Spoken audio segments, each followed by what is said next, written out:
আমার এক ভাগনা তার মাকে বলল, মা আমি কাল থেকে আর ওই বিল্ডিংটায় পেপার দিতে যাব না। শুনে তার মা বলল, কেন রে, কিছু কি হয়েছে? ভাগনা বলল যে ওই বাড়ির 4 তলার যে ফ্ল্যাটে পেপার দিতে যাই, 2-4 দিন ধরে দেখছি ওই ফ্ল্যাটে কোনো লোকজন নেই আর তালা বন্ধ থাকে। তাই পেপারটা দরজার হাঁসকলে গুজে দিয়ে চলে আসছিলাম। গতকাল যখন আমি যথারীতি পেপার দিতে যাই, তখন ওই হাঁসকলে গুজতে গিয়ে উল্টো দিকের গেটটায় জোরে কড়া নাড়ার শব্দ শুনতে পাই। কিন্তু ঘাড় ঘুরিয়ে দেখলাম ওই দরজাটাও তালা মারা।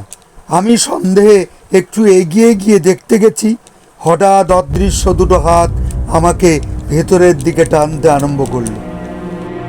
কোনো রকমে ছাড়িয়ে দৌড়ে নামতে আরম্ভ করলাম, কিন্তু তখনও যেন দুটো পায়ের আওয়াজ আমার সঙ্গে সঙ্গে নামতে লাগলো।